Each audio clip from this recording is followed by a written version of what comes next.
ऊपर से नहीं, यहाँ से तो दिखा रहा हूँ।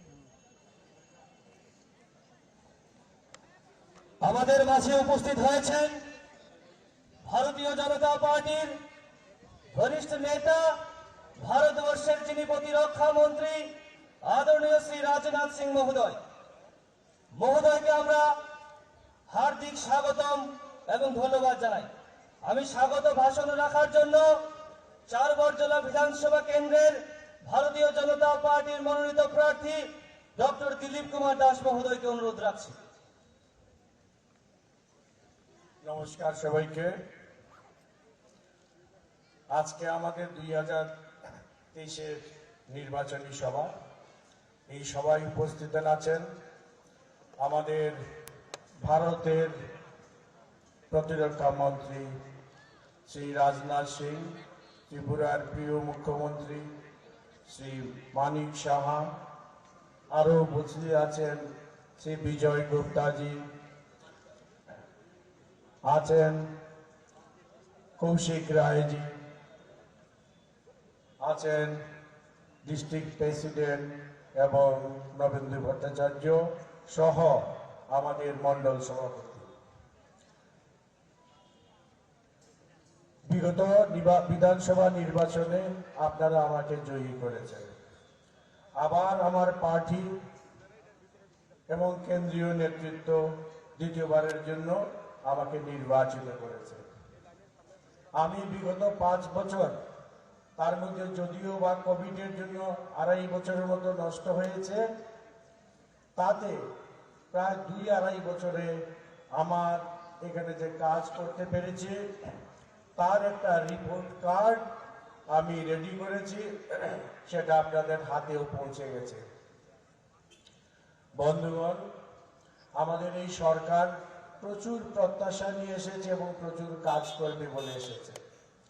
আমার কাজের যে ফিরিস্তি সেটা একটা শর্ট ফর্মে একটা চার্টের মধ্যে বলছি, বাকি যে কাজগুলো সেটা হচ্ছে মেজর কি কি আছে সেটা বলবো। আমি যখন আমাদের একটা পার্টির তরফ থেকে একটা রিপোর্ট কার্ড তৈরি হয়েছিল, তখন আমি মিটিংয়ে বলেছিলাম যে বরজলায় এর থেকে বেশি কাজ করেছি।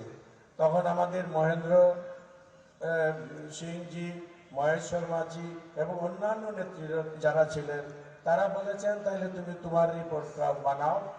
তারই ভিত্তিতে আমি এটা বানিয়েছি। এখানে কয়েকটা ডাটা দিচ্ছি আপনাদেরকে যে আমার এখানে প্রায় 2.5 বছরে কি কি কাজ হয়েছে। ইট সলিং রাস্তা হয়েছে 162টি, পেপার ব্লকের কাজ হয়েছে 23টি, সিসি রোড হয়েছে 39টি, পাকা ড্রেন নির্মাণ করেছি 151টি, প্রধানমন্ত্রী আবাস যোজনায় গৃহ পেয়েছে 9,014 জন, পাকা শৌচাগার পেয়েছে 4,616 জন, বিনা পয়সার বিদ্যুতের লাইন পেয়েছে 396 জন, বিনা পয়সার পানীয় জলের লাইন পেয়েছে 3,501 জন, উজ্জ্বলা যোজনায় ফ্রি রান্নার গ্যাস পেয়েছে 1,464 জন, পিজি রেশন কার্ড আমরা দিয়েছি 2,635 জনকে, সামাজিক ভাতা নতুন করে দিয়েছে 960 জনকে, কিষাণ সম্মান নিধি পাচ্ছে 400 জন, সেলফ হেল্প গ্রুপ হয়েছে 191টি, আয়ুষ্মান ভারত কার্ড পেয়েছে 3,784 জন, রেগা কার্ড 2,060 জন এবং বিভিন্ন প্রকল্পে সুবিধাপাত্র লাভার্থী 6,388 জন। আমি এইটুকু ছোট্ট ফর্মে বললাম। আগেরবার নির্বাচনের সময় আমার এখানে এসেছিলেন শ্রী রামজি। আজকে যখন মিটিংটা শুরু হবে আমি চিন্তিত ছিলাম যে কোনো লোকজনের কোনো ঘাটতি হবে কিনা। সেখানে আমার বিজয় গুপ্তজি এবং বললেন যে রাজনাথ সিং এর সামনে একটা ওরা থাকে, এই ওরাই উনার নিজের আকর্ষণের লোক টেনে নিয়ে চলে আসবে। আমি দেখছি সেটা প্রায় সত্যি পরিণত হলো। তো আমি আপনাদের কাছে আবেদন করছি, আমার পার্টি যেহেতু আমাকে এখানে মনোনীত করেছে, পার্টির প্রতি আমি দায়বদ্ধ এবং আগামী দিনে আমি আপনাদের প্রতিশ্রুতি দিচ্ছি যে অপূরণীয় কাজ এখনো বাকি আছে সেটা আমি করব, কারণ আমিও আমার জীবনের একটা প্রান্তে এবং এই সময়ে দাঁড়িয়ে আমার জীবনের শেষ কিছুদিন আমি বড়জলার উন্নয়নে ব্যয় করতে চাই। আশা করি আপনারা সবাই আমাকে আশীর্বাদ করেন এবং আমি জানি আপনারা আমাকে বিশ্বাস করেন। সবাইকে নমস্কার। বন্দে মাতরম। ভারত মাতা কি জয়।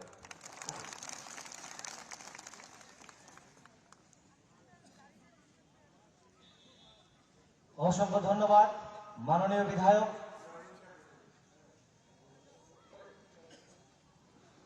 ডক্টর দিলীপ কুমার দাস মহোদয়কে। এখন আমি আলোচনা রাখার জন্য 3 বামুটিয়া বিধানসভা কেন্দ্রের যিনি ভারতীয় জনতা পার্টির মনোনীত প্রার্থী শ্রী কৃষ্ণদন দাস মহোদয়কে অনুরোধ রাখছি।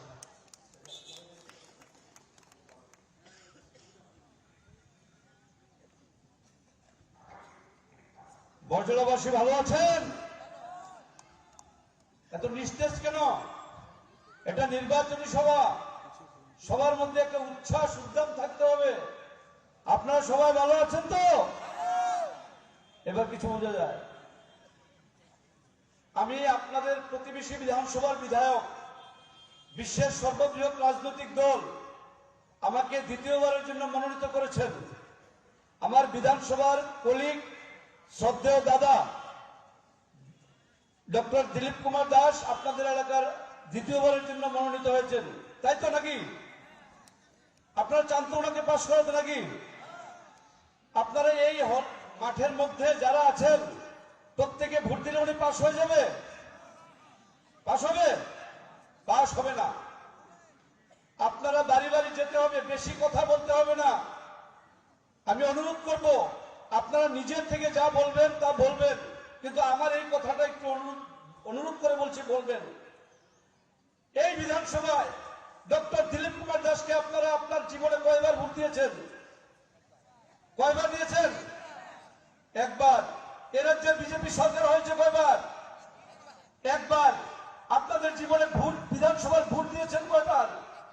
কেউ 5 বার, কেউ 3 বার, কেউ 10 বার। আমার অনুরোধ থাকবে, আমি নিজেও বলছি, যে যতবার ভোট দিয়েছেন তুলনা করবেন ভারতীয় জনতা পার্টিকে ভোট দিয়ে কয়েক প্রকার সুবিধা পেয়েছেন, হাতের আঙ্গুলের কড়াই গুনবেন। যদি অন্যান্য সরকার থেকে সুযোগ সুবিধা বেশি না পেয়ে থাকেন আপনারা কেউ ভোট দেবেন না, আমাকেও দেবেন না, মানা করে দেবেন। কথাটা বুঝে গেছে? আপনাদের প্রত্যেকের বাড়িতে অনুষ্ঠান হয়, প্রত্যেকের বাড়িতে অনুষ্ঠান হয়, বিয়ে হয়, অন্নপ্রাশন হয়, বিবাহ বার্ষিকী হয়, যে যার সাধ্যমতো নিমন্ত্রণ করে, অতিথিদেরকে নিমন্ত্রণ করে, আয়োজনও করে, খাবার দাবার রান্না করে পরিবেশনের জন্য টাইকুট করা কি যেন বলে ওদেরকেও বলে তো, যে যত রকম আইটেম করে। আমি হলফ করে বলতে পারি, কারো বাড়িতে কোনো অনুষ্ঠানে প্রথম যে পক্ত 3 রকমের মাছ করলে 2 রকমের মাছ দেওয়া হয়, 1 মাস থাকে না। পাপড় রেডি করে রাখে, পাপড় বা লেবু, মাংস দিয়ে গেছে, যখন দই দিতে আসবে বা মিষ্টি দিতে আসবে বলে পাপড়টা দেওয়া হয়নি, বলে না? দ্বিতীয় বেশে কোনো সমস্যা হয়? দ্বিতীয় বেশে কোনো সমস্যা হয়? বর্জলা কথা বলে না কেন? প্রথম বেশে তো পুরো প্যান্ডেল ভরে না, সবাই সবকিছু পায় না, কিন্তু যে আয়োজন করার সব আয়োজন করে, কিন্তু দেয়া হয় না। দ্বিতীয় বেশে কোনো সমস্যা হয় না, একসাথে প্যান্ডেল ভরে সব আইটেম সমাহারে যায়, ঠিক তো? ভারতীয় জনতা পার্টির সরকার দ্বিতীয়বারের জন্য আবার এ রাজ্যে আসছে। আপনাদের দিলীপ কুমার দাস আবারও পাশ করবে দ্বিতীয়বারের মতো। কোন প্রকার সময় সমাহারে সমান্তরে পাবেন।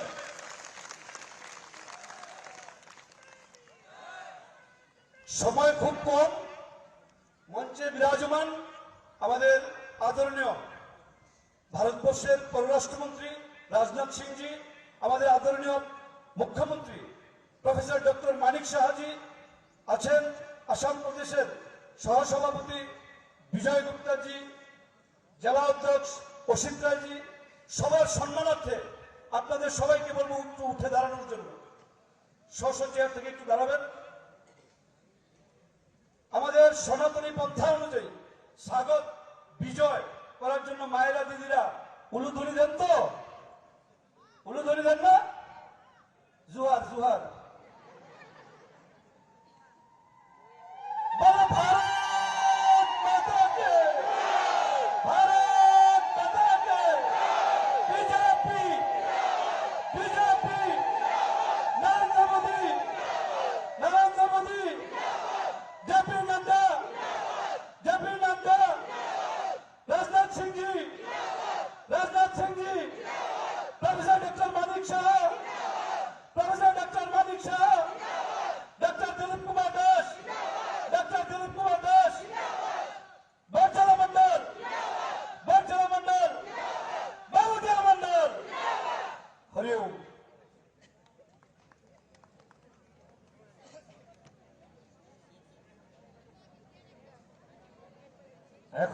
এখন আমি আলোচনা রাখার জন্য এই রাজ্যের লোকপ্রিয় মুখ্যমন্ত্রী প্রফেসর ডক্টর মানিক শাহ মহোদয়কে অনুরোধ রাখছি।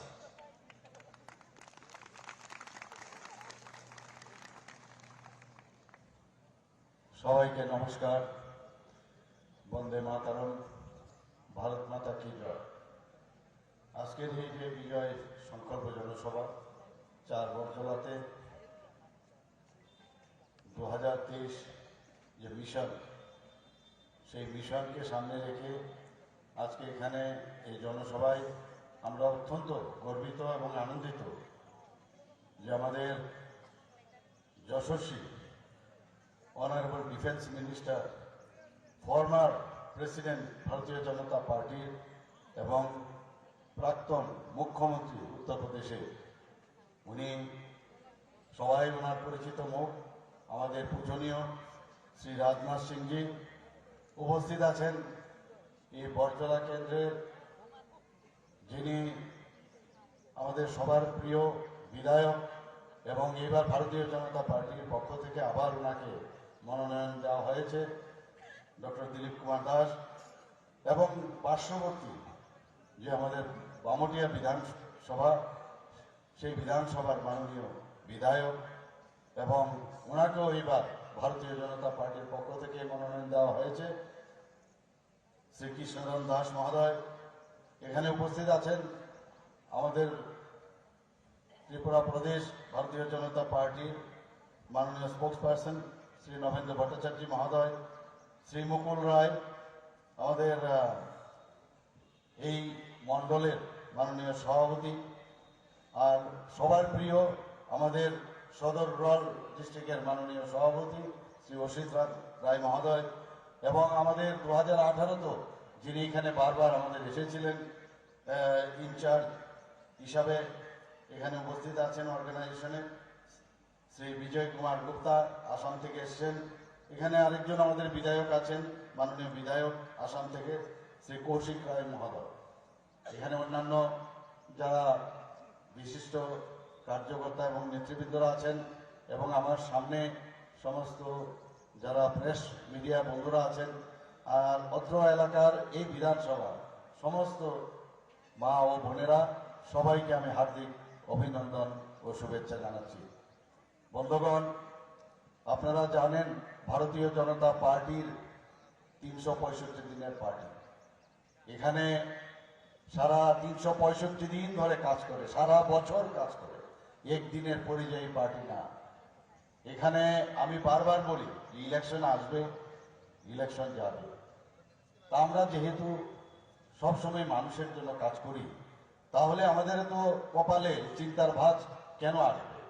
এখানে অনেক পরিযায়ী পার্টি আসছে, এখন দেখা যায়, আপনারা তো এয়ারপোর্টের সাথেই আছেন, দেখেছেন কিভাবে আসে, আর রাতে নানা রকম ফ্ল্যাগ এখানে পুঁতে দেন। লোক তো নেই, ভাড়া করা কিছু লোক দিয়ে এখানে পথ করছে ফ্ল্যাগ পুঁতে দেওয়া। কিন্তু আমরা ভারতীয় জনতা পার্টির সেবাই সম্ভব। আমরা সেবা ছাড়া মানুষকে সঙ্গে নিয়ে চলার যে রীতিনীতি আমাদের পার্টি, পণ্ডিত দীনদয়ালজি যেভাবে আমাদের শিখিয়েছেন আমাদের অন্তিম ব্যক্তির জন্য, সেই দিশায় আমরা কাজ করি। আমাদের ডক্টর শ্যামাপ্রসাদ মুখার্জির মতো ব্যক্তিত্ব, আমাদের যে আমাদের পূর্বসূরি জনসংঘের উনি প্রথম সভাপতি ছিলেন, এই ধরনের লিজেন্ড ব্যক্তিদের আমাদের পার্টি। বর্তমানে আমাদের যশস্বী প্রধানমন্ত্রী নরেন্দ্র মোদীজি যে একটাই স্লোগান ওনার, যে সবকে সাথ, সবকা সাথ, সবকা বিকাশ, বিশ্বাস আর তার প্রয়াস। এই ধরনের স্লোগান তো আমরা কোনোদিন শুনিনি বন্ধুগণ। কোথায় আমরা শুনেছি? শ্রেণী শত্রু এইসব কথা আমরা শুনতাম। কমিউনিস্টরা সবসময় নিজেরা এক একটা শ্রেণীকে আলাদা আলাদা করে, তাদের মধ্যে বিভেদ সৃষ্টি করে, জল ঘোলা করে তার মধ্যে মাছ ধরার চেষ্টা করত। আমরা 70 দশকের কথা এখন আমাদের মনে পড়ে, যখন আমরা স্কুলে যেতাম 70 দশকের গোড়ার দিকে, স্কুল কলেজে যখনই আমরা গেছি, সেখানে কি লেখা থাকতো? Leave the schools and colleges and do red revolution. এইসব স্লোগান আমরা শুনতাম। গণফৌজনা না থাকলে জনগণের আর কিছুই থাকে না। Without people's army, people's have nothing. এই ধরনের স্লোগান আমরা শুনতে শুনতে আমরা বুঝতাম না জানি কোথার থেকে কি জিনিস নিয়ে এসছে। তাত্ত্বিক কথা আমাদের শোনাতো। সত্যি দুঃখ লাগে, আমরা এই পরিবেশের মধ্যে 70 দশকে বহু লোককে আমরা হারিয়েছি। সেই নৃশংস হত্যাকারী সন্ত্রাস পার্টি, তারা 35 বছর এই ত্রিপুরাকে শাসন করেছে। তাও কি ইলেকশনের নামে, গণতন্ত্রের নামে তারা ল্যাটারাল এন্ট্রি 77-78-এ এরা সরকার এখানে সেই নানা রকম সিএফটি থেকে আরম্ভ করে জনতা পার্টির ছদ্মবেশে ওরা এই ত্রিপুরাকে শাসনভার করে হাতে নিয়েছিল। বন্ধুগণ, ত্রিপুরার মাটি সবসময় এন্টি কমিউনিস্ট, কিন্তু এই ধরনের যে প্রচেষ্টার মাধ্যমে তাদের এই শাসন আমাদের দেখতে হয়েছে। আবার আমরা দেখলাম 1993-তে আবার সে একই কায়দায় মাঝখানে 88-এ মানুষ চেয়েছিল যে একটা পরিবর্তন হোক। কারণ কমিউনিস্টদের কোনো অবস্থায়, যাদের মানসিকতা স্টেলিনের চিন্তা ভাবনায় চলে, মৃত ব্যক্তির উপর দিয়ে যাদের রাজনীতি, মৃত দেহের উপর দিয়ে যাদের রাজনীতি, মানুষ তাদেরকে কোনো অবস্থায় সমর্থন জানাবে না। কিন্তু আমরা কি দেখলাম? কংগ্রেসের জোট আমলে টিউজেস এবং কংগ্রেস, সেখানেও দেখলাম খুন সন্ত্রাসের এক অদ্ভুত এক পরিবেশ সারা ত্রিপুরাতে হয়েছে। এবং পরবর্তী সময়ে আবার তারাই রাস্তা করে দিল যে এখানে যাতে আবার কমিউনিস্ট পার্টি আসে। বিভিন্নভাবে নির্বাচনের নাম ওরা দিত, কিন্তু নির্বাচনের প্রহসন আমরা দেখেছি। ওনারা সাইন্টিফিক রিগিংকে বলতো যে এটাও নাকি সাইন্টিফিক রিগিংও নাকি একটা এটাকেও মানা উচিত। আর এখন আমাদের এখানে ওরা বারবার বলছে এখানে নাকি গণতন্ত্র নেই। ত্রিপুরাতে যদি সত্যিকারের কোনো রকম গণতন্ত্রের মাধ্যমে কমিউনিস্টকে উৎখাত করে সারা ভারতবর্ষের মধ্যে এইরকম দৃষ্টান্ত আমাদের যশস্বী প্রধানমন্ত্রী নরেন্দ্র মোদীজি যেভাবে আমাদেরকে এই অপশাসন থেকে মুক্তি দিয়েছে, সেটা মতো ইতিহাসে লেখা থাকবে।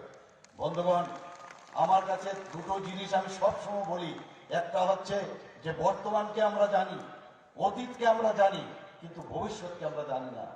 আমাদের পার্টি আমাদের শিখিয়েছে এমন কাজ করে যাও যে কাজের কারণে সেটা ভবিষ্যতে যে কাজ করবে সেই কাজ বর্তমান হয়ে অতীত হয়ে থাকবে এবং সারা জীবন তোমাকে স্মরণ করে থাকবে, তোমার পার্টিকে স্মরণ করে থাকবে। আমরা সেইভাবে আমরা কাজ করি বন্ধুগণ।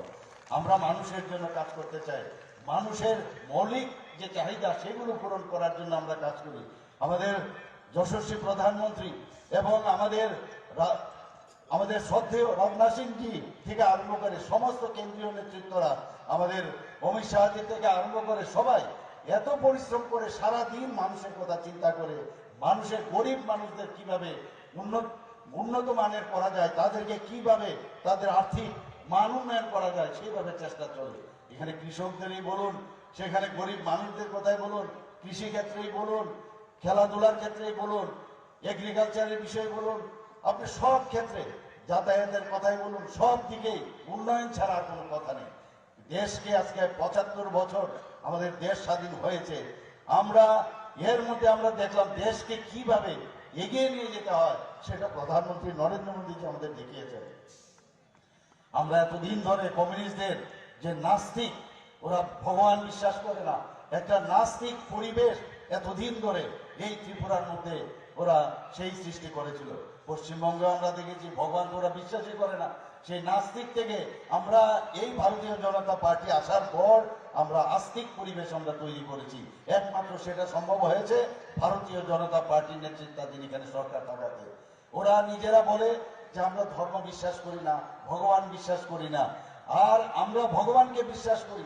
ভগবান ছাড়া আমরা যে ধর্মেরই হই, আমরা সব ধর্মের সব তাদের সম্মান জানিয়ে আমরা সেই ধর্মের গুরুকে আমরা সম্মান জানাই, আমাদের দেব দেবতাকে সম্মান জানাই। এইরকম একটা পরিবেশের মধ্যে আমরা সমাজ পরিবর্তনের মাধ্যমে আমরা সরকারে থাকতে চাই। আমরা শুধু সত্তায় থাকার জন্য সরকারে আমরা থাকতে চাই না। বন্ধুগণ, আমি যেখানে যাই মানুষের মধ্যে চেহারাতে দেখা যায় এত সুন্দর চেহারা যে মানুষের মধ্যে একটা ফিল গুড এই বিষয়টা চলে এসেছে। আমরা এখানে আজকে ন্যাশনাল হাইওয়ে যদি কথা বলি, ত্রিপুরাতে 6টা ন্যাশনাল হাইওয়ে কাজ চলছে, প্রায় অনেকগুলো কমপ্লিট, আরো 7টা ন্যাশনাল হাইওয়ে এখানে হতে যাচ্ছে। তার জন্য মঞ্জুরি দেওয়া হয়েছে। 4টা রোপওয়ে মঞ্জুরি দিয়েছে, 10,222 কোটি টাকা মঞ্জুরি দিয়েছে। আমাদের NH-08 যেটা আমাদের লাইফ লাইন, সেটাকে 4 লেন করা হবে।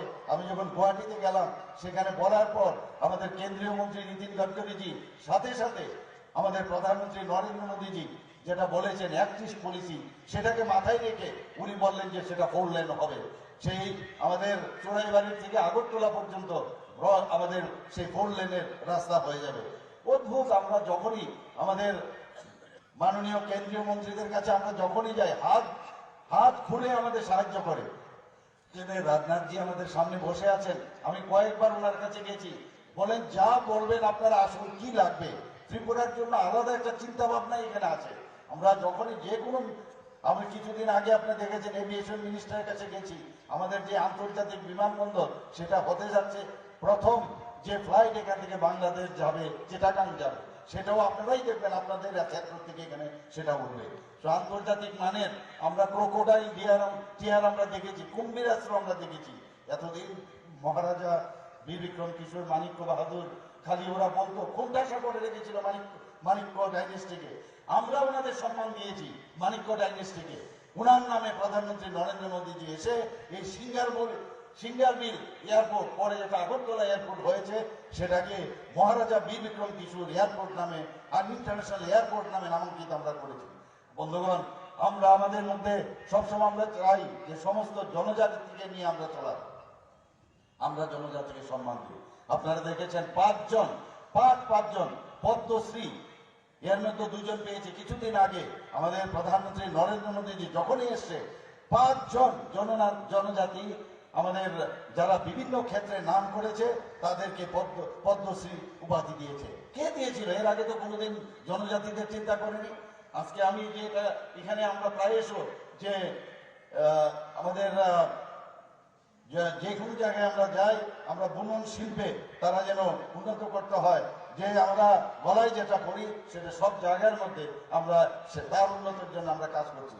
বন্ধুগণ, আপনারা দেখেছেন আমাদের SHG গ্রুপের মাত্র 2018 আগে 4100 মাত্র ছিল, সেই জায়গায় দাঁড়িয়ে এখন প্রায় 10 গুণ 12 গুণ বেড়ে গেছে।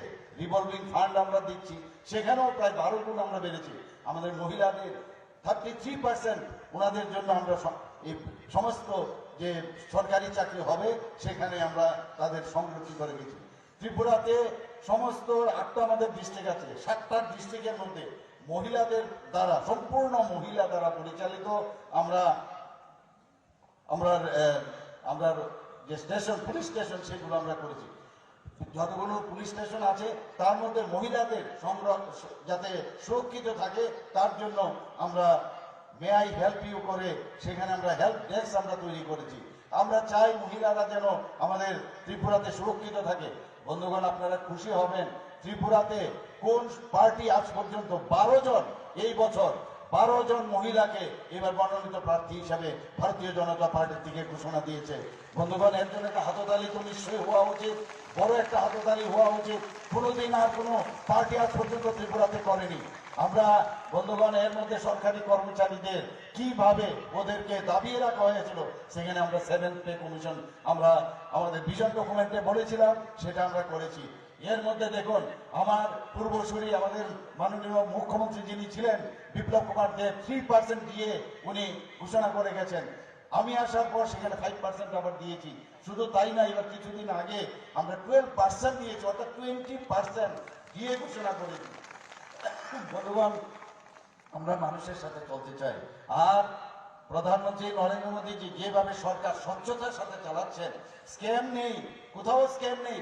আগে আমরা দেখতাম এর আগে যে সরকার ছিল, ইউপিএ সরকার, খালি স্ক্যাম স্ক্যাম স্ক্যাম, মানে এটা যেন একটা নর্মাল বিষয় যে সরকার চালালে স্ক্যাম করতে হবে। আমাদের ত্রিপুরা সরকারও প্রধানমন্ত্রীজির অনুসরণ করে নো স্ক্যাম, কোনো কারোর ক্ষমতা নাই স্ক্যাম করার জন্য। আমরা স্বচ্ছতার সাথে আমরা এখনো চালাচ্ছি, আগামী দিনও চালাবো, সেই দিশায় আমরা কাজ করি। বন্ধুগণ, আপনারা দেখেছেন এর মধ্যে টেট উত্তীর্ণ সমস্ত যারা আমাদের উত্তীর্ণ যারা পাশ করেছিল তাদেরকে সবাইকে আমরা 3000-এর উপর আমরা চাকরি দিয়েছি। শুধু তাই নয়, জেআরবিটির রেজাল্ট আমরা বের করেছি, কোথাও অস্বচ্ছতার কোনো রকম কেউ আঙুল দেখাতে পারবে না। আপনারা আর এর মধ্যে যে স্পেশাল এক্সিকিউটিভ 6100-র মতো আমরা সেই পোস্ট ক্রিয়েট করেছি, তার অ্যাডভার্টাইজমেন্টে তারও প্রক্রিয়া চলছে, কোথাও কোনো সমস্যা নেই। 1000-এর উপরে কনস্টেবল নিয়োগ করেছি, সেটারও কোনো সমস্যা নেই। আগে কি হতো, যদি লাইনে আসেন আমার পার্টি করলে তবেই আপনারা চাকরি পাবেন। আমাদের প্রধানমন্ত্রীজি সবসময় বলেন স্বচ্ছতার সাথে করবেন। আমরা মেরিটের উপর ভিত্তি করে আমরা চাকরি দেব। মেরিটের উপরে যে যে জায়গার যে ধরনের মেরিটের প্রয়োজন তাকে আমরা নিয়োগ করব। আমরা সেই দলবাজি রাজনীতি আমরা করি না। বন্ধুগণ, অত্যন্ত দুঃখের এবং পরিতাপের বিষয়, আজকে সেই কংগ্রেস সিপিএম একসাথে বেরিয়েছে। আপনাদের এলাকায় মাঝে মাঝে শুনি যে সেই কংগ্রেসের লাল পতাকা আর কংগ্রেসের যে ফ্ল্যাগ ছিল সেটা লাল পতাকা হয়ে গেছে, আর কংগ্রেসের যে ফ্ল্যাগ ছিল ত্রিরঙ্গা সেটা আপনার হয়ে গেছে লাল পতাকা। সব মিলে মিশে একাকার। একজনের কাঁধে একটা সেই সিপিএম এর ফ্ল্যাগ, আরেকজনের কাঁধে কংগ্রেসের ফ্ল্যাগ। অদ্ভুত একটা সিচুয়েশন। আপনাদের এখানে শুনি মাঝে মাঝে বের হয় জিন্দাবাদ জিন্দাবাদ।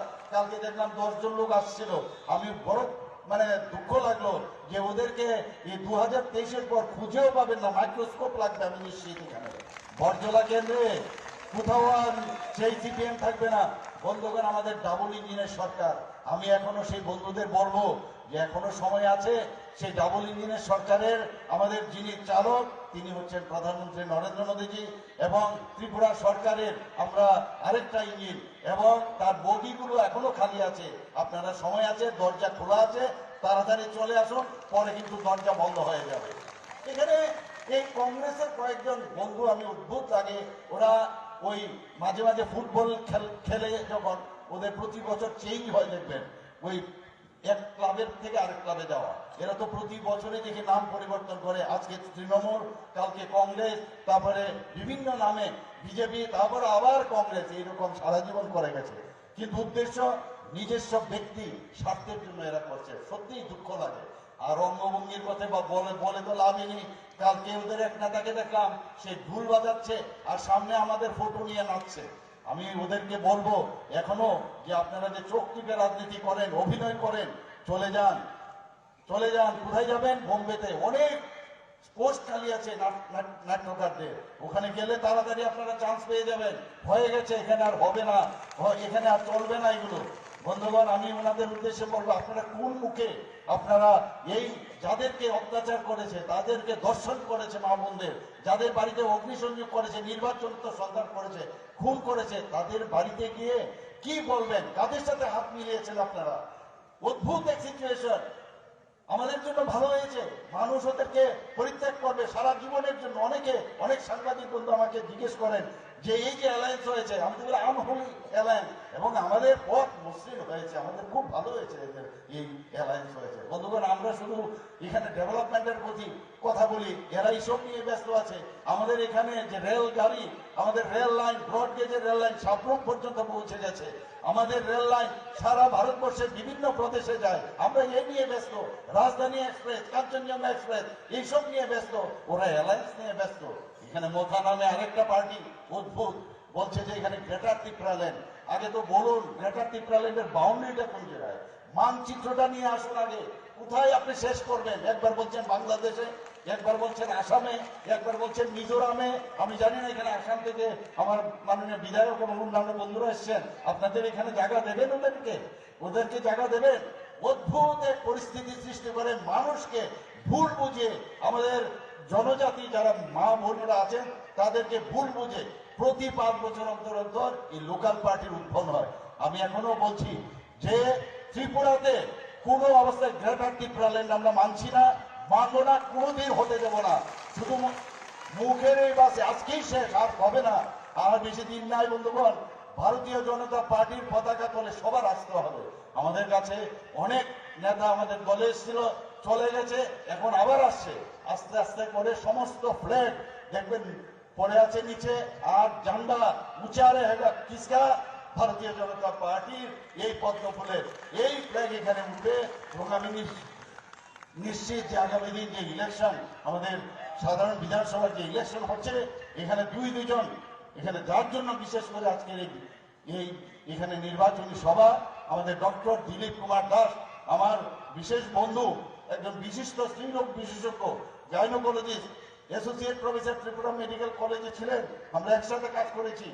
ওনাকে আপনারা 16 তারিখ গিয়ে আপনারা তো দেবেন, অন্যদেরকেও বলবেন পদ্ম চিহ্নে যেন ভোট দেয় এবং বিপুল ভোটে জয়যুক্ত করেন। এখানে যারা বামুটিয়া থেকে এখানে এসছেন, বা আপনারা যারা বন্ধু বান্ধবরা আছেন, বামুটিয়া গিয়ে বলবেন যে আমাদের ভারতীয় জনতা পার্টি যিনি এখানে এবার মনোনীত প্রার্থী, আমাদের বিধায়ক কৃষ্ণবাবুকেও, কৃষ্ণধন দাসকেও যেন বিপুল ভোটে জয়যুক্ত করে আমরা আমাদের শ্রদ্ধেয় রাজনাথ সিং থেকে শুরু করে, কেন্দ্রীয় মন্ত্রী থেকে শুরু করে সমস্ত আমাদের প্রধানমন্ত্রীকে আমরা ভেট করতে পারি। বন্দে মাতরম, ভারত মাতা কি জয়, নমস্কার।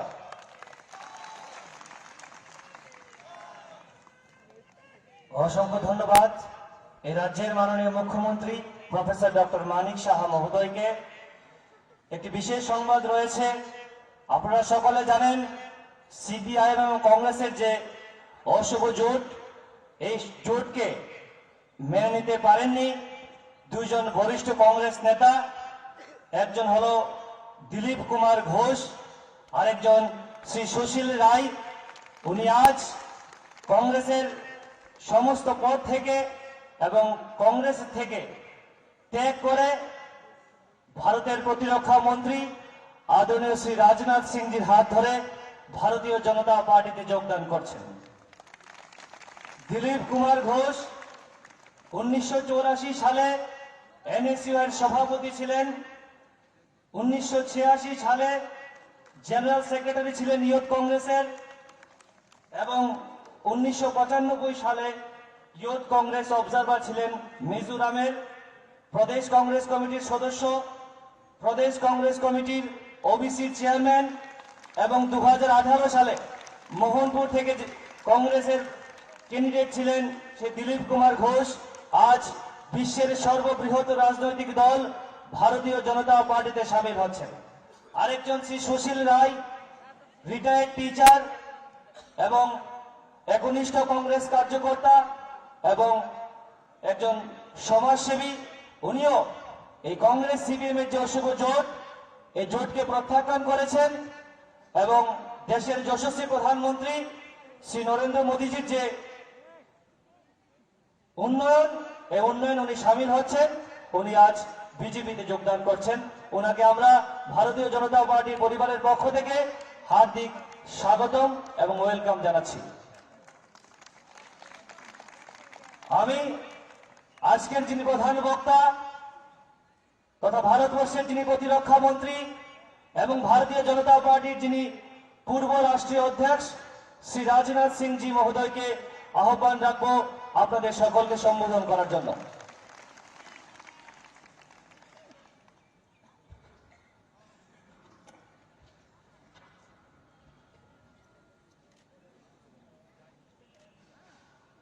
त्रिपुरा राज्य की डायनेमिक चीफ मिनिस्टर, निहायत सज्जन चीफ मिनिस्टर, निहायत शरीफ chief minister,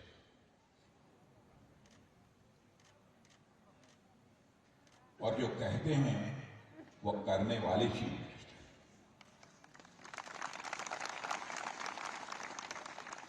doctor Manik Saha जी,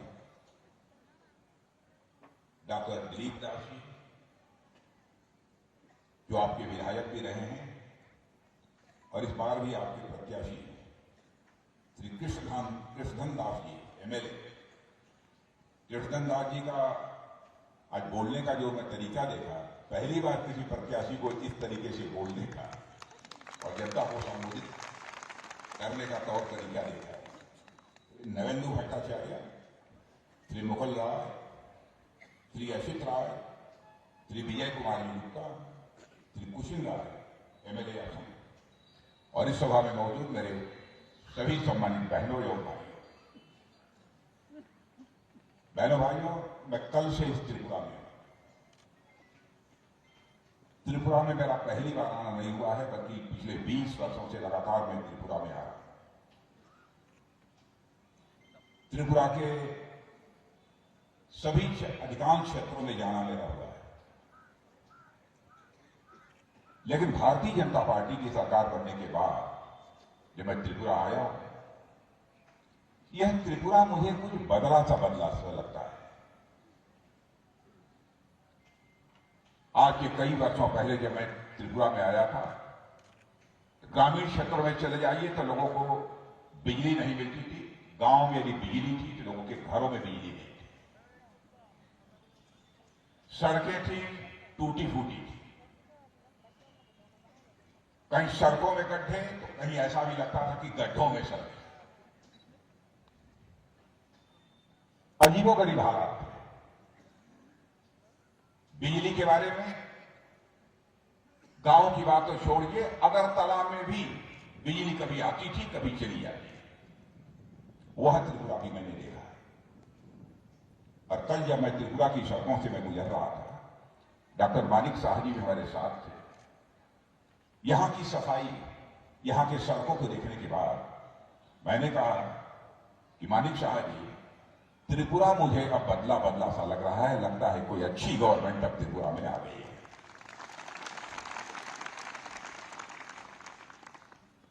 गुड गवर्नेंस देने वाली, अच्छी सरकार देने वाली यदि कोई राजनीतिक पार्टी सत्ता में आती है, स्वाभाविक रूप से उसको परिवर्तन दिखने लगता है। और वह परिवर्तन मैं बहन भाइयों में कह सकता हूं कि मुझे त्रिपुरा में दिख रहा है। पहले वाली वो स्थिति नहीं है। त्रिपुरा का कैसे विकास हुआ है, कितना विकास हुआ है, इसके बारे में बहुत विस्तार में आपको डॉक्टर मानिक शाह जी ने बताया है। अब तो मैं देख रहा हूं कि सड़कों का निर्माण जितनी तेजी के साथ हो रहा है, केवल त्रिपुरा नहीं बल्कि हमारे प्रधानमंत्री का संकल्प है पूरे नॉर्थ ईस्ट हम ऐसी पक्की सड़कों का निर्माण करेंगे जो केवल नॉर्थ ईस्ट तक ही सीमित नहीं होगी, बल्कि हमारी जो आसियान कंट्रीज हैं, आसियान कंट्रीज तक हमारी सड़कें जाएंगी, ताकि हमारे नॉर्थ ईस्ट के रहने वाले लोग, जिसमें कि त्रिपुरा भी शामिल है, अपना कोई सामान, अपना कोई प्रोडक्ट यदि दुनिया के दूसरे देशों को भी भेजना चाहते हैं तो बहुत सहज और सरल तरीके से दुनिया के दूसरे देशों को भी भेज सकें। कनेक्टिविटी से कितना बड़ा लाभ होता है, इसकी कल्पना नहीं की जा सकती। बहनों भाइयों, जिस भी क्षेत्र में, जिस राज्य में, जिस प्रदेश में, जिस देश में कनेक्टिविटी माने आवागमन की सुविधा यदि बढ़ जाती है तो उस क्षेत्र के, उस राज्य के, उस देश के विकास को दुनिया की कोई ताकत नहीं रोक सकती है। और हमारे प्रधानमंत्री ने आने के बाद यही फैसला किया, हम कनेक्टिविटी को बढ़ाएंगे, चाहे वह हाईवेज हो, चाहे वह रेलवेज हो, चाहे वो इंटरनेट वेज हो, चाहे एयरपोर्ट हो। आपने देखा होगा कि अब इंटरनेट की सुविधा त्रिपुरा में सबको उपलब्ध होगी। एयरपोर्ट, इंटरनेशनल एयरपोर्ट बनकर तैयार हो गया त्रिपुरा में। आज के कुछ वर्षों पहले तो कोई यह कल्पना भी नहीं करता था कि त्रिपुरा में भी इंटरनेशनल एयरपोर्ट हो।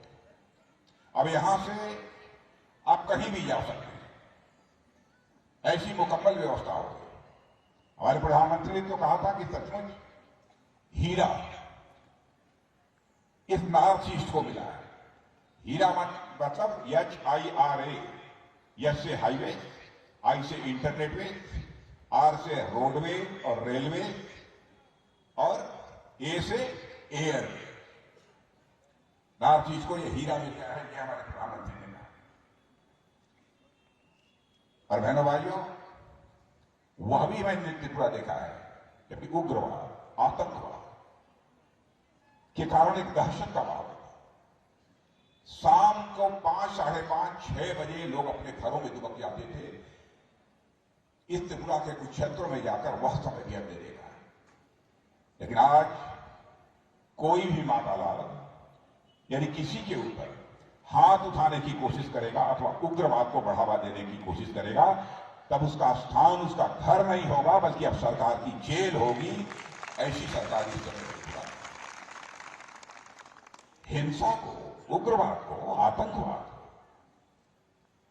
हमारी सरकार किसी भी सूरत में इजाजत नहीं दे सकती।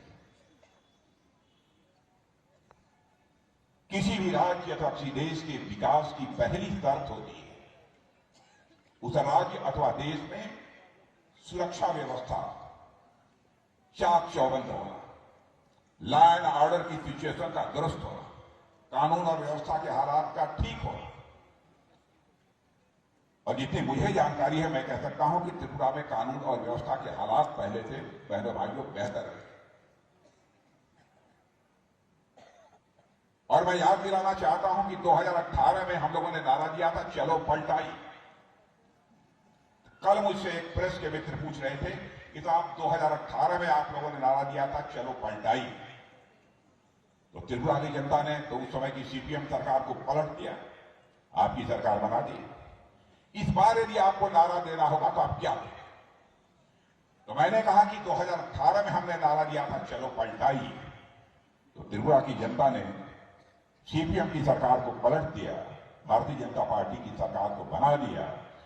5 वर्षों में जिस तरीके से सरकार भारतीय जनता पार्टी की चली है, चाहे वो विप्लव देव जी हों, चाहे आज डॉक्टर मानिक शाह जी हों, जिस तरीके से सरकार चलाई है, तो इसे ही सुशासन कहते हैं, इसे ही गुड गवर्नेंस कहते हैं।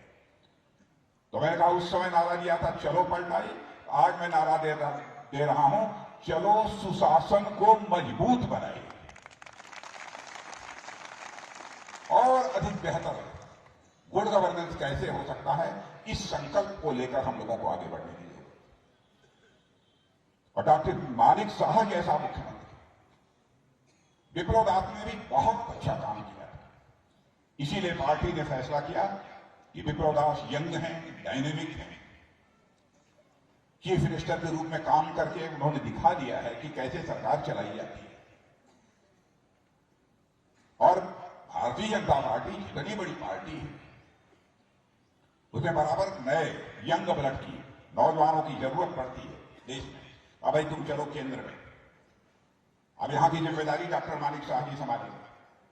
और आपने देखा कि संसद के सर्वोच्च सदन में विप्लव दास को, इस त्रिपुरा के मिट्टी के लाल विप्लव दास को उठाकर राज्यसभा का सदस्य भारतीय जनता पार्टी ने बना दिया। और यहां के शासन की बागडोर डॉक्टर मानिक शाह जैसे निहायत सज्जन, शरीफ, पढ़े लिखे, डूअर करने वाले व्यक्ति के हाथों में शासन की बागडोर सौंप। दूसरी राजनीतिक पार्टियों में इतने सहज और सरल तरीके से संभव नहीं। दूसरी राजनीतिक पार्टी में यह करना हो तो वह पार्टी टूट जाएगी, खंड खंड हो जाएगी। आपने देखा यहां पर सीपीएम का एक बार मुख्यमंत्री बन गया तो बन गया, उसको बदलना किसी के पास का नहीं होता। भारतीय जनता पार्टी हिंदुस्तान की अनुशासित पार्टी, डिसिप्लिन पार्टी, इसलिए यह संभव हुआ। और हमारी गवर्नमेंट ने क्या किया है देश में, त्रिपुरा के लिए क्या किया है, यानी त्रिपुरा के लिए अथवा देश के लिए हमारी सरकार ने, हमारे प्रधानमंत्री ने किया है। हमने आपके ऊपर कोई एहसान नहीं किया है, यह हमारा फर्ज था। आपने यह जिम्मेदारी हम लोगों के कंधों पर दी थी सरकार बनाने की, हम उस फर्ज को पूरा कर रहे हैं। आपके प्रति शासन में होने के कारण जो हमारी जिम्मेदारी बनती है, उस जिम्मेदारी का हम निर्वाह कर रहे हैं। हमने कोई एहसान नहीं किया आपके। आज हिंदुस्तान का कोई व्यक्ति नहीं कह सकता है कि उसकी भूख के कारण मौत हो गई। 2014 के पहले समाचार पत्रों में इस प्रकार की भी घटनाएं सुनने को मिलती थी भोजन न मिलने के कारण भला परिवार के 4 लोगों ने दम तोड़ दिया। बहनों भाइयों, अब एक भी घटना हिंदुस्तान में जी आपको सुनने को अथवा देखने को नहीं मिलेगी। इतना बड़ा देश, जनसंख्या में दुनिया का सबसे बड़ा देश होने जा रहा है हमारा यह भारत। 80 करोड़ लोगों को मुफ्त राशन दुनिया में भी कहीं मुहैया कराया जा रहा है, तो केवल और केवल हमारे और आपके देश भारत में मुहैया कराया जा रहा है। गैस सिलेंडर, गरीब परिवारों की माताएं और बहनें तो कभी कल्पना नहीं करती थी कि हमारे भी घर में कुकिंग गैस से, खाना बनाने वाले गैस से खाना पकेगा, गैस सिलेंडर हमारे घर में आएगा, इसी कभी कल्पना नहीं करती। मुफ्त में गैस सिलेंडर को मुहैया कराना हमारी सरकार ने प्रारंभ किया। कई ऐसे आवास, बड़ी संख्या में लोग इसी अगरतला में चले जाते आप, तो अगरतला में बहुत सारे ऐसे लोग थे कि छोटे छोटे टेंट लगाकर, मैंने बिल्कुल बोरे से, गंदे कपड़ों से बनाकर लोग सड़कों के किनारे पड़े रहते। हमारी सरकार ने फैसला किया, जो भारत का नागरिक है, जो भारत माता की कोख से ही पैदा हुआ है, अब वो खुले आसमान के नीचे नहीं सोएगा, बल्कि सरकार उसके लिए पक्का मकान मुहैया कराएगी। और यह काम करनारी की सरकार ने हिंदुस्तान में प्रारंभ किया है, तो हमारी सरकार ने। यह हमारी सब कुछ छोटी मोटी उपलब्धियां नहीं है मेरे बहन भाई। भारतीय जनता पार्टी के चरित्र को आप समझते थे, इसीलिए 2018 के पहले जो भारतीय जनता पार्टी यहां जीरो थी, उसको 2018 में उस भारतीय जनता पार्टी को आपने हीरो बना दिया। सरकार चलाने के तरीके का प्रश्न जहां तक है, गवर्नेंस, यह मैं नहीं कह रहा, हिंदुस्तान की बहुत सारी ऐसी, दुनिया की बहुत सारी ऐसी एजेंसी हैं, इंटरनेशनल एजेंसी हैं, जो कि भिन्न भिन्न देशों में जो सरकारें चल रही हैं, वह सरकारें कैसी चल रही हैं, कैसा परफॉर्म कर रही हैं, इसका मूल्यांकन करती है। तो वह इंटरनेशनल एजेंसी ने जो मूल्यांकन किया है, उस मूल्यांकन के आधार पर यह कहा है कि हिंदुस्तान में जितनी भी राजनीतिक पार्टियां हैं, उनमें सबसे बेहतर सरकार चलाने वाली, यानी गुड गवर्नेंस देने वाली यदि कोई पॉलिटिकल पार्टी है, तो हमारी और आपकी पार्टी है, भारतीय जनता पार्टी है। यह मैं नहीं कह रहा हूं, बल्कि उन्हें एजेंसियों ने कहा। यह हमारी पार्टी ऐसी पार्टी। मैं उदाहरण देना चाहूं तो कई दे सकता हूं। आप यहां पर आपने बहुत सरकारों, सीपीएम सरकार भी देख लिया, कांग्रेस की सरकार भी देख लिया, ये कैसी सरकारें चलाती और हम कैसी सरकारें चलाते। अब बहनों भाइयों, यहां तक सीपीएम और कांग्रेस का सवाल है। अब दोनों ने मान लिया है कि हम अकेले भारतीय जनता पार्टी को नहीं हरा सकते, इसलिए दोनों अब एक दूसरे से हाथ मिलाकर, कंधे से कंधा मिलाकर और चुनाव लड़ना चाहते हैं। लेकिन दोनों कैसी पार्टियां हैं, कितना मिलकर चलेंगी, कब तक चलेंगी, इस बात की कोई गारंटी नहीं। कब तक चलेगी? मैं तो कहता हूं कि एक बांसी है, एक पार्टी बांसी है और एक सितारा है। बांसी यानी बंसी, सितारा माने सितार। एक बांसी ऐसी है जिसमें कई छेद हो गए हैं, राग निकलने की बात तो दूर, अब उसमें आवाज भी नहीं। एक सितारा तो ऐसा हो गया है कि जिसके तार ही टूट गए हैं, अब उसमें भी राग की बात तो दूर, आवाज निकलना संभव नहीं है। ये हालत हो गई है सीपीएम और कांग्रेस की। अब वो भारतीय जनता पार्टी को हराने के लिए चले, जनता की आंखों में धूल झोंक दे। यहां के हमारे सरकारी कर्मचारियों को कहते हैं, हमारी सरकार आ जाएगी तो हम आपको ओल्ड पेंशन स्कीम, पुरानी पेंशन स्कीम हम लागू करेंगे। मैं सीपीएम के लोगों से पूछना चाहता हूं, केरल में आपकी सरकार है, आपने केरल में ओल्ड पेंशन स्कीम क्यों नहीं लागू किया है? सच्चाई यह है कि हेल्दी पॉलिटिक्स, स्वस्थ राजनीति से कहते हैं, जनता की आंखों में धूल झोंक कर जो राजनीति न की है।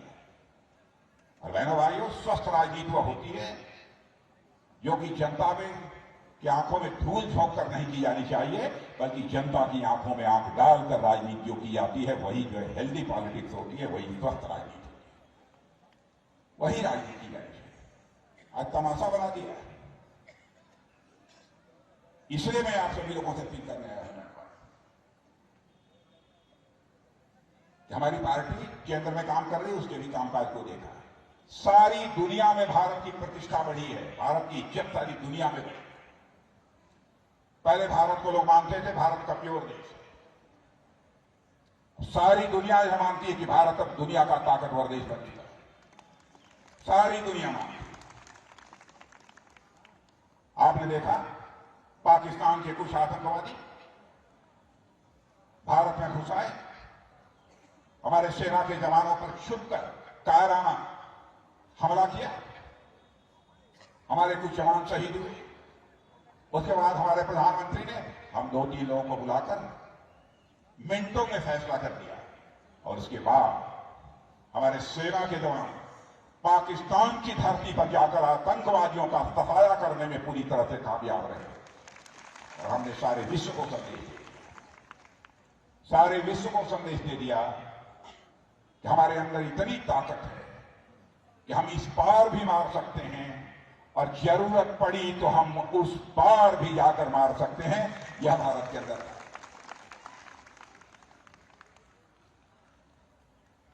अब हमारा भारत यह कोई कमजोर भारत नहीं है। भारत का कद अब दुनिया में बहुत ही ऊंचा हो गया है।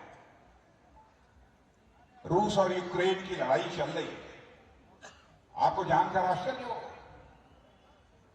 यूक्रेन में हमारे हजारों बच्चे भारत के रहने वाले जो मेडिकल इंजीनियरिंग की शिक्षा प्राप्त कर रहे हैं यूक्रेन में, वहां से वो निकलना चाहते थे क्योंकि वहां पर बमबारी हो रही, बड़ी संख्या में लोग मारे जा रहे।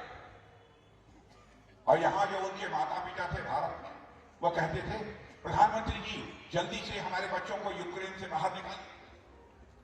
सवाल यह था बमबाजी बंद हो तब ना। मेरे भाइयों, हमारे प्रधानमंत्री ने टेलीफोन उठाया, रूस के राष्ट्रपति पुतिन से भी बात की, यूक्रेन के राष्ट्रपति जेलेंस्की से भी बात की, जरूरत पड़ी तो अमेरिका के राष्ट्रपति बाइडेन से भी बात की।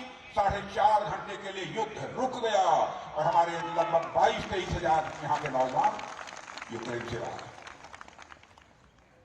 यह भारत, दुनिया अब धीरे धीरे भारत को एक शक्तिशाली देश, ताकतवर देश, और कभी यह भारत विश्व का नेतृत्व कर सकता है, विश्व गुरु के पद पर फिर से भारत बैठ सकता है। यह विश्वास सारी दुनिया में लोगों के अंदर पैदा हो रहा है। और दुनिया की सबसे तेजी से आगे बढ़ने वाली अर्थव्यवस्था हमारे भारत की होगी। ऐसा भारत बना। इसलिए मैं आप सभी लोगों से अपील करने आया हूं मेरे भाइयों कि भारतीय जनता पार्टी को आप सबका समर्थन प्राप्त होना चाहिए। भारतीय जनता पार्टी हिंदुस्तान को एक ऐसा देश बनाना चाहती है जिसमें कि कोई भूखा न सोए, ऐसा कोई व्यक्ति शेष न बचे जिसके हाथ यदि काम करना चाहता है तो उसके हाथों को काम न मिल जाए। सभी सम्मान पूर्वक अपनी जिंदगी जी सके, ऐसे भारत का निर्माण करना चाहिए। भारत कभी विश्व गुरु के पद पर आसीन था, इस भारत को हम फिर से विश्व गुरु के पद पर आसीन करना चाहते हैं। बैठेगा भारत फिर से विश्व गुरु के पद पर। इस विश्वास के साथ हम सब लोगों को आगे बढ़ना है। विकास यहां क्या हुआ है, कितना हुआ है, मैं समझता हूं मैं उससे बेहतर आप जानते हैं, और डॉक्टर मालिक साहब जी ने बहुत विस्तार में सारी चीजें आपके सामने रख दी है। इसलिए उन सब सारी चीजों की यहां पर इस समय चर्चा करने की कोई आवश्यकता नहीं है। कल से मैं आया हूं, ये हमारी चौथी सार्वजनिक सभा है जिसको कि मैं संबोधित कर रहा हूं। मैं लोगों से पूछ रहा था क्या हालात है यहां के, तो लोगों ने बताया था बात तो पक्की है, भारतीय जनता पार्टी की सरकार बन गई।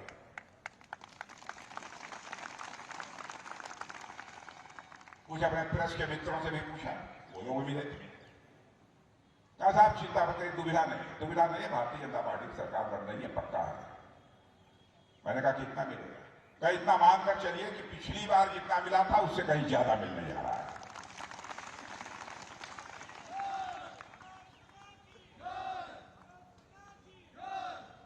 और मैंने भाइयों कल की एक सभा में मैंने कहा था कि त्रिपुरा में भारतीय जनता पार्टी को 50 सीटें यदि प्राप्त होंगी, 50 सीटें यदि प्राप्त होती हैं, मैं प्रधानमंत्री से अनुरोध करूंगा कि त्रिपुरा जनता का आभार व्यक्त करने के लिए स्वयं त्रिपुरा की एक बड़ी सभा में वो यहां पर मौजूद हों, आप सभी लोगों के सामने मैं उनसे आग्रह करूं। इसलिए इस अवसर पर इससे ज्यादा कुछ न कहते हुए मैं पुनः आप सबको धन्यवाद देता हूं और मैं आश्वस्त हूं कि हमारे जो भी प्रत्याशी यहां पर मंच पर विराजमान हैं, डॉक्टर साहब, डॉक्टर हमारे दिलीप दास जी और श्री कृष्णधन दास जी, दोनों अच्छे वक्ता हैं, मैंने देखा है। और हमारे कृष्णधन दास जी तो या शरीर से भी ठीक ठाक, आज पढ़े लिखे हमारे योग्य डॉक्टर दिलीप दास जी, अब इन दोनों लोगों को भारी मतों से दिया दिलाइए। ये बात मैं आश्वस्त होकर जाऊं, एक बार तालियां बजा दीजिए तो मैं मान लूं कि आप लोग जिताने के मूड में। बहुत बहुत धन्यवाद।